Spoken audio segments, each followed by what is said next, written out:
Hi, welcome back to my channel. Today we're gonna do something really cute. Basically my 3 favorite things from La Poétique d'Aristote. I'm reading it for my course on la littérature, which is by far my favorite. So the first one I really like is chapter 5 and it talks about la comédie. La comédie est, comme nous l'avons dit, une imitation d'homme sans grande vertu, non qu'elle traite du vice dans sa totalité, puisque le comique n'est qu'une partie du laide.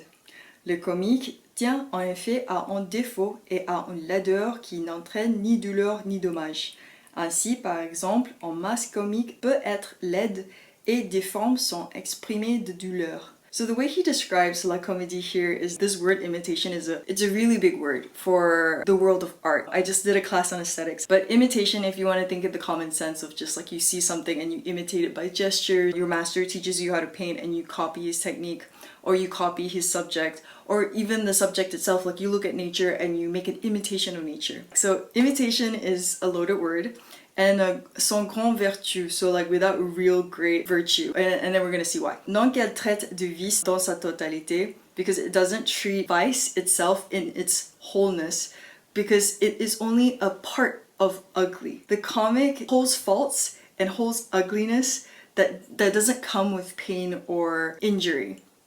And that's like really interesting because the first thing I thought about was like actual comics. And you also think of comedy. So it's like Seinfeld, what's her name? Jerry Seinfeld, Elaine Bennis, Julia Louis-Dreyfus. One of my favorite actresses ever. You watch her in Veep, you watch her in Seinfeld. She's bad, but she's not a villain. Une laideur qui n'entraîne ni douleur ni dommage. Her character goes through suffering, but it's like light suffering. It's kind of just like you can brush it off and you'll forget it next week kind of suffering. So it doesn't bring any pain or damage. But his example is that you think of the comic's mask, which is ugly and deformed, but it doesn't express any pain. We have this association, beauty with good, whether it's Hollywood, but it goes back to like the Greek term kalos kagatos. And in kalos kagatos, in French it means bel et bon, so beautiful and good. Then we associate ugliness with vice. So what I find really interesting here is that because it is so low intensity in vice, it kind of even loses its value just because it doesn't fully take on vice. And it's like, it might be ugly and deformed, but there's no pain with it. It's so interesting because I never thought I could disassociate that. Something could be ugly and deformed, but it doesn't come with pain. And the first image I got was the Hunchback of Notre Dame, the physical deformity. But it comes with like, well, at least from the story, like it comes with this like heaviness of like mistreatment from society and that kind of pain. The Hunchback of Notre Dame is not a comedy. But then again, like if you go back to my Elaine Bennis example, even her agitation, like the agitated face, none of it actually brings pain. So that was my first favorite part. So my second favorite has to do with tragedy, something that you can see has a different level of esteem in the eyes of Aristotle. La tragédie. Puisque la tragédie imite non des hommes, mais l'action, la vie. Le bonheur et le malheur résident eux aussi dans l'action. Et la fin que nous visons est une action, non une qualité. C'est en fonction de le caractère que les hommes sont tels ou tels, mais c'est en fonction de leurs actions qu'ils sont heureux ou pas. So if you kind of know like Aristotle, he is kind of like the guy about like la fin, la finalité, how like everything is determined by the end. Over here he kind of equated like action to life, and that like it's through our actions that we are happy or not, and it's not about like our character or our qualities. So this made me think about the Aristotle concept of impuissance and l'acte. So l'acte is something that has been realized, and impuissance is something that could happen, in a way a possibility. So character kind of like, you know, oh, he's an upstanding character, so there's kind of like 9 times out of 10 I can trust this guy, but his action is in the end what is made into this real world. So let's start from the top.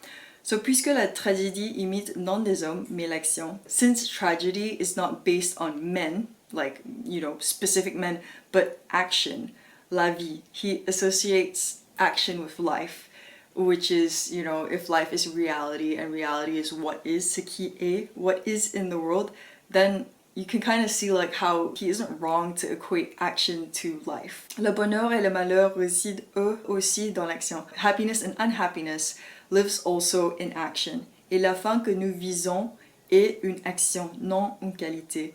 So the final, the end that we actually seek, or the end that we actually aim towards is not a quality but action. Not something abstract, but we're aiming for something that is physically realized in the world. It is through their character that men is one way or another, like upstanding, not trustworthy, their personal characteristics like honesty, manipulative. Those are things that gives men their different nuances and design. Mais c'est en fonction de leur action qu'ils sont heureux ou pas. But it's through their actions that they are happy or not. And like, let's take a step back. So basically, like, he's saying that the character of a person kind of gives them like their flavor, but whether or not in the end they're happy or not is based on what they realize in action into the world. If you want to be really reductive, I guess you can say like having a good thought or a moral thought means nothing if you don't action it into the world. Your happiness is defined by, in the end, not your thoughts, but your actions. Yeah, la tragédie. So that was my second favorite part. So my third favorite is in chapter 7. It's pretty long, but I really think it's worth the time to share this with you. This talks about what is beautiful. En outre, puisqu'il faut que ce qui est beau en être vivant, aussi bien qu'en objet résultat de l'agencement des parties. In addition, since what is beautiful, a living being or an object that is a result of the placement of parts, non seulement est des éléments placés dans un certain ordre, it's not just elements placed in a certain order, mais aussi possède une entendue qui ne soit pas les fruits du hasard. So it's not only that they have a range, but it is something that is not the fruit of chance.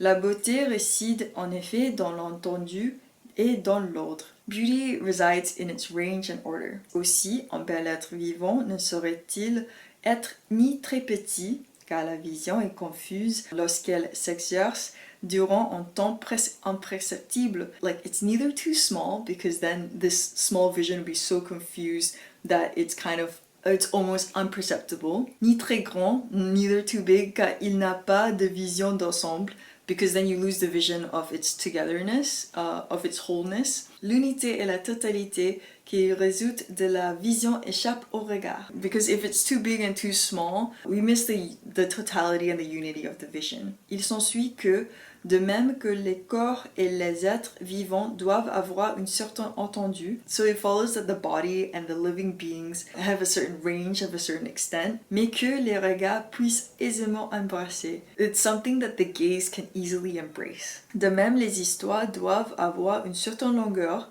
the same as stories should have a certain length, mais que la mémoire puisse aisément retenir, but that the memory can easily retain. I thought that was such a beautiful passage. It was really long, but it was so rewarding at the end. It really makes you think about the sizes of art, or even the formats of series, what is too long, and if you're a writer, you understand at this chapter, at this act, everything is actually formulated to the human sensibility. I think about curations in museums and how the first time I was going to the Louvre, my friend actually gave me a kind of a plan of what to see, and I'm like, I'm at Le Louvre, it's my first time in Paris, I'm gonna see everything, and he's like, Le Louvre est très grand, it's very big, and yeah, you can kind of get fatigued by the amount of art. And there's this thing called the Stendhal syndrome, where you go to Florence and you get so drunk on art, you get so drunk on the paintings, the sculptures, you basically lose yourself. I think what I just really liked about this section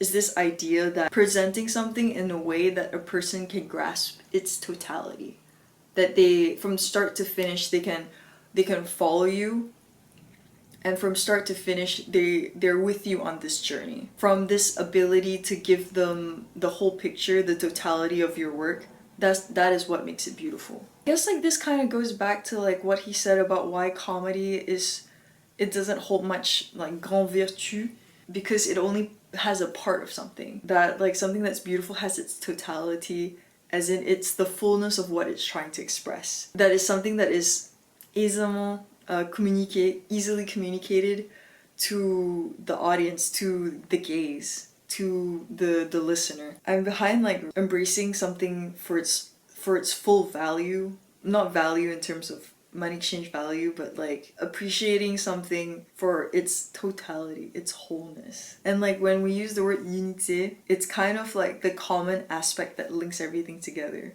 So when we talk about like, I'm gonna do this really short.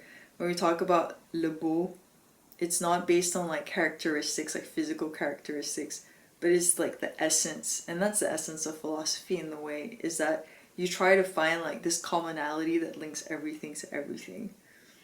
So yeah, I hope you enjoyed my 3 favorite sections of La Poétique d'Aristote, and I will see you again soon. Bye!